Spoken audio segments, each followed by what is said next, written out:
आकाशवाणी रांची से प्रस्तुत है समाचार ध्वनि चित्र।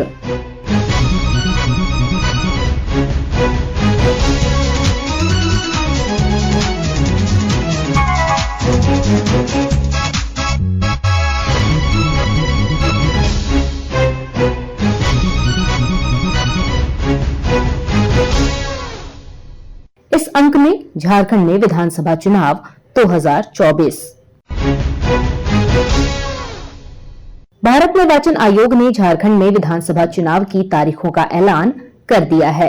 नई दिल्ली में आयोजित प्रेस वार्ता में मुख्य चुनाव आयुक्त राजीव कुमार ने इस संबंध में जानकारी दी। Jharkhand would be in two phases. The date of poll, first phase would be on 13th November, and the second phase would be along with Maharashtra on 20th November. So the date of issue of notification for Jharkhand phase 1 would be 18th and for phase 2 would be 22nd along with Maharashtra. Nominations for phase 1 would be till 25th of October and for phase 2 29th. This slide we will share with everyone. And date of poll would be 13th November and 20th November, both Wednesdays. And date of counting would be 23rd 11, that is Saturday. अगर झारखंड में की चर्चा करें तो total districts की संख्या है 24, total assemblies 81, जिसमें से जनरल 44, एसटीज 28 एंड एससीज 9। झारखंड की असेंबली का टर्म 5 जनवरी 2025 को कंप्लीट हो रहा है। और अगर झारखंड में इलेक्टर्स की बात करें तो 2.6 करोड़ वोटर्स, जिसमें 1.29 crores female and 1.31 crores male.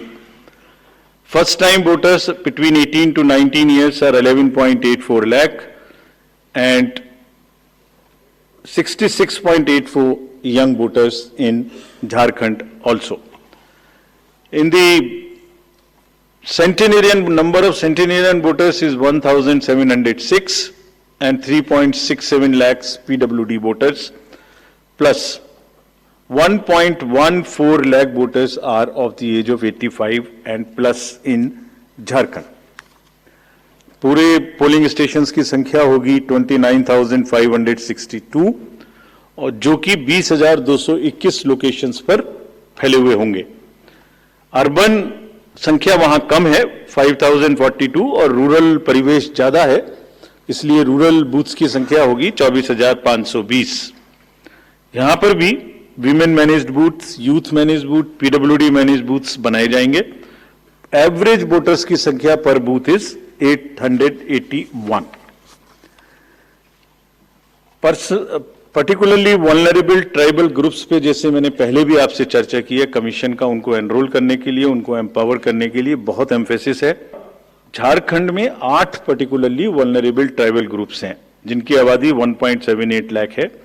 उसमें असुर, बिरोर, मालपाड़िया, पहाड़िया, सौर्या, पहाड़िया, बिरजिया, कोवार एंड सावर, इन सबका लगभग 100% एनरोलमेंट इलेक्टरल रोल में किया गया है। और सभी डीओज ये कोशिश करेंगे कि जो भी बूथ्स इनके यहाँ बने वो बहुत सहज इनके ही परिवेश में बने और इस तरह की स्वीप एक्टिविटी करें कि वो सबके सब अधिकतर मात्रा में अपने मतों का प्रयोग कर सकें। मैं फिर से रिपीट करना चाहता हूं कि सभी पोलिंग स्टेशंस पे एश्योर्ड मिनिमम फैसिलिटीज होंगी। इस बार हमने रिव्यू में बहुत ही सख्त हिदायतें दी हैं, उनको रिव्यू किया, रेशनलाइज किया गया है पोलिंग स्टेशंस को।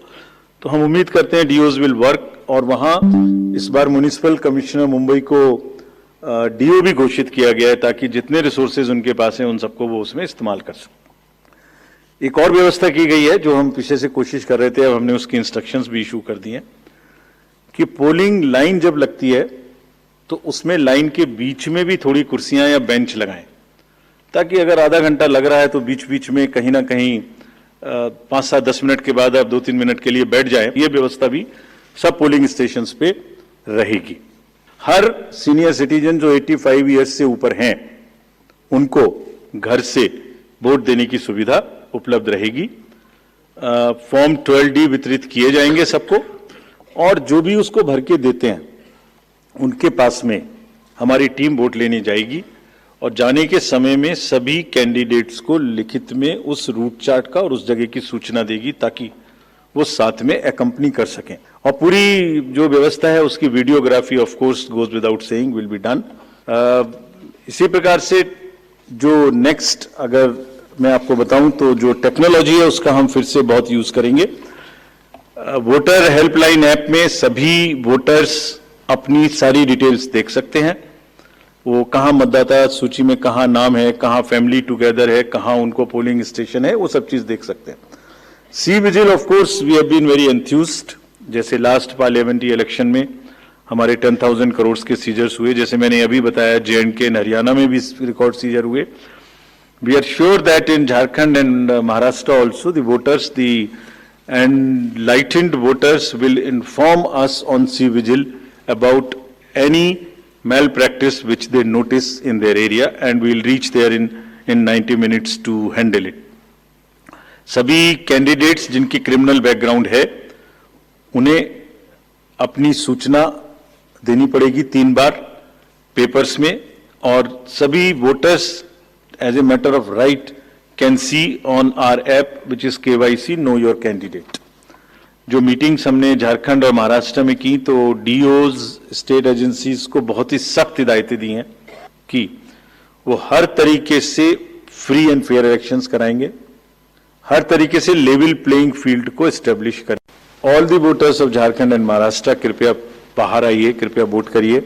लोकतंत्र के उत्सव में आपकी भागीदारी कि हम बहुत ही रिक्वेस्ट करते हैं, अपील करते हैं आपसे। Thank you very much.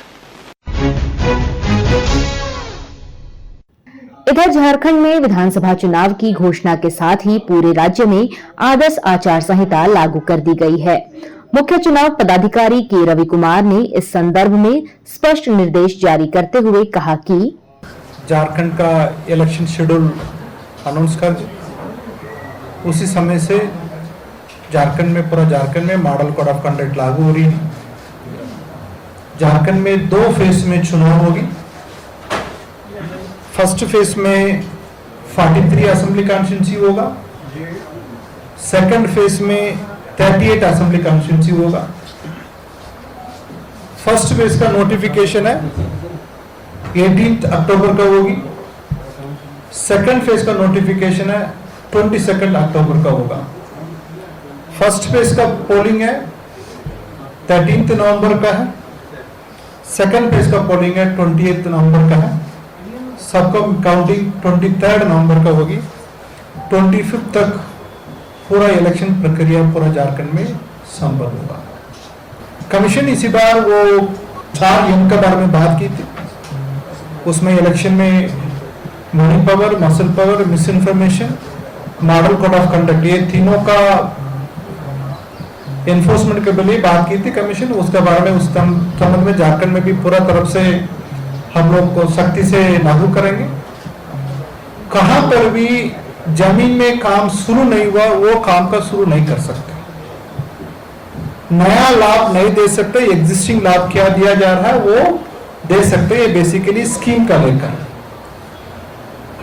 बाकी ट्रांसफर ये पोस्टिंग का लेकर वो ऑलरेडी कंप्लीट कर चुका है। 3 साल के ऊपर किसका पड़ता उनका सबका ट्रांसफर को सर्टिफिकेट भी राज्य सरकार दे दिया, वो काम कंप्लीट हो चुका है। पॉलिटिकल पार्टी का भी, कैंडिडेट का भी वो आपका मॉडल कोड ऑफ कंडक्ट में आपका क्लियर दिया हुआ, उसमें उनका अपने कैंपेन में कभी भी वो जाति रिलीजन ये सब कुछ का प्रलोभन करके कुछ काम नहीं करना है। साथ में उनका एक्सपेंडिचर के लेके भी अपने कंट्रोल है, उसमें वो भी अपने शामिल करते हुए अपने इलेक्शन में अपने कैंपेन और में शामिल करेंगे। कुछ नया काम चालू नहीं होगी, एग्जिस्टिंग लाभ क्या है वो लाभ कंटिन्यू करेगी। साथ में वो 25 तारीख तक चुनाव होगी, उसके बाद प्रक्रिया कंप्लीट होगी, उसके बाद वो model code of conduct lift हो जाएगी। सभी जगह पर अपने अपने पदाधिकारी का भी ट्रेनिंग कंप्लीट हो चुका है। सीनियर सिटीजन मतलब हम लोगों का एब्सेंटी वोटर सीनियर सिटीजन करके 85+ का वोटर्स है, उनका ऑप्शन है अपने घर पर वोट करना है, नहीं मतलब बूथ में आके वोट करना है। घर पर आके वोट करना मतलब उनका नोटिफिकेशन से 5 दिन तक अंतर्गत उनका फॉर्म 12D में एप्लीकेशन देंगे। उनका लास्ट इलेक्शन भी हम लोग कराए थे, वो घर पर जाकर हम लोग वोट करेंगे। बाकी उसका वो आपने वो ऑप्शन नहीं किया, बूथ में आएंगे मतलब बूथ में भी हम लोग पूरा सुविधा देंगे ताकि एक सीनियर सिटीजन आसान से अपना मताधिकार का प्रयोग कर सके। राज्य में विधानसभा चुनाव निष्पक्ष एवं शांतिपूर्ण तरीके से संपन्न कराने के लिए प्रशासनिक तैयारियां भी तेज हो गई हैं। पोलिंग बूथ पर मूलभूत सुविधाओं की जानकारी देते हुए जिला निर्वाचन पदाधिकारी सह उपायुक्त विजया जाधव ने बताया कि पीएलओज को हम आमने सामने बिठा के शिफ्टिंग वाले लिस्ट को सॉर्ट आउट करेंगे। साथ ही साथ 3 दिन पहले बूथ को कैसे तैयार करना है, एश्योर्ड मिनिमम फैसिलिटीज़ के तहत उनको क्या क्या योजनाएं करनी पड़ेगी। ठंडे के दिन है तो जल्दी ठंडा हो रहा है तो आपको 4:30 बजे के आसपास ही 3:30 साढ़े 4 बजे के आसपास ही लाइट ऑन करने पड़ेंगे। तो मिनिमम विद्युत योजना होनी चाहिए। अगर लाइट नहीं है तो आपके पास जनरेटर होना चाहिए, पानी की व्यवस्था हो गई, दिव्यांगों के लिए रैंप हो गया, स्वतंत्र अच्छे साफ सुथरे फंक्शनल शौचालय हो गए। ये सारी चीज़ों को आज हमने यहाँ पे दोहराया है। और साथ ही साथ इन सभी बीएलओज को हमने ये भी कहा है कि आप अपने गली मोहल्ले में, टोले में, अपने जितने भी बूथ के आजू बाजू के एरियाज है, सभी लोगों को एक साथ लेते हुए वोटिंग प्रतिशत बढ़ाने के लिए एक बहुत ही इंटेंसिव एक्टिविटी कीजिए।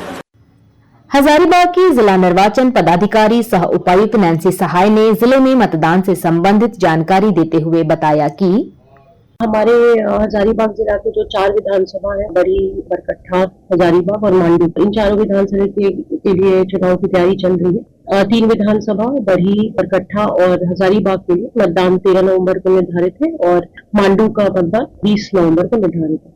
जो पहले चरण के जो 3 विधानसभा है उनके लिए नॉमिनेशन की प्रक्रिया शुरू हो गई है। तो जो कंसर्न निर्वाची पदाधिकारी है उनके कार्यालय में नॉमिनेशन स्टार्ट हो गई है। इसके अलावा बाकी तैयारियां बूथ्स को लेकर वहाँ पे एमएफ इंश्योर करना, सिक्योरिटी की व्यवस्था, हमारे दिव्यांगजन या वृद्ध व्यक्तियों के लिए जो बूथ्स पर फैसिलिटी उपलब्ध करानी है उसकी व्यवस्था, सभी सेल्स का गठन कर लिया गया है जो अलग अलग कार्यों के लिए आवंटित किए गए हैं। ईवीएम की कमीशनिंग की तैयारी, ट्रेनिंग प्रशिक्षण स्टार्ट हो गए हैं। तो ये सारी एक्टिविटीज हम लोग कर रहे हैं और हम लोग निष्पक्ष और शांतिपूर्ण चुनाव कराने के लिए पूरी प्रशासन, पुलिस प्रशासन, जिला प्रशासन तत्पर है। मैडम, वोटिंग मतदान के प्रति जागरूकता को लेकर राजधानी रांची में स्वीप के तहत 2 दिवसीय 881 कार्यक्रम की शुरुआत की गई। इस दौरान मुख्य चुनाव पदाधिकारी के रवि कुमार ने लोगों से अपने मताधिकार का उपयोग करने की अपील करते हुए कहा कि इसी बार हम लोग उम्मीद कर रहे हैं आप लोग का मेहनत से पूरा आपका वोटिंग परसेंट बढ़ेगी। यहाँ पर दूर दूर से आए हुए सभी आर्टिस्ट को मैं अपने तहे दिल से धन्यवाद करता हूँ। आप लोग यहाँ पर सब उपस्थित हुए, ये सबको मैं धन्यवाद करता हूँ। पूर्वी सिंहभूम में भी मताधिकार के प्रति जागरूकता को लेकर जागरूकता अभियान की शुरुआत की गई। इस संबंध में जिला निर्वाचन पदाधिकारी सह उपायुक्त अनन्य मित्तल ने बताया कि वोटर अवेयरनेस कैंपेन में हमारे साथ मिलकर सभी लोगों को अवेयर करने का दायित्व उनको दिया है ताकि इस बार भी हम लोग एक अच्छी परसेंटेज ऑफ वोटिंग प्राप्त कर सकें। साथ ही साथ सभी को हम लोग अवेयर कर सकें कि वोट के क्या महत्व है। इसके साथ साथ हम लोगों ने आज electoral literacy clubs, campus ambassadors, साथ ही साथ हमारे skill training centres, high schools और हमारे जितने भी टाटा के ट्रेनिंग सेंटर्स हैं उनके साथ भी बैठक करी। उनको भी हम लोगों ने एक्टिविटीज़ और सभी का जायज़ा दिया कि किस तरीके से वो लोगों को अवेयर कर सकते हैं। साथ ही साथ उनको हम लोग 100% अवेयर करते हुए वोटिंग परसेंटेज कैप्चर कर सकें, इसके संबंध में दिशा निर्देश थे। ये हमने 6 क्षेत्रों में रवाना किए हैं। हमने जागरूकता रथ सभी असेंबली कॉन्स्टिट्यूएंसीज़ में ये घूमेंगे और लोगों को अवेयर करेंगे कि हम लोगों की वोटिंग डेट 13 नवंबर 2024 है और अब आने वाले समय में हम लोग को मैक्सिमम वोटिंग परसेंटेज कैप्चर करना है। और इसके साथ ही आकाशवाणी रांची के समाचार सेवा प्रभाग द्वारा समाचार ध्वनि चित्र का आज का संस्करण समाप्त हुआ।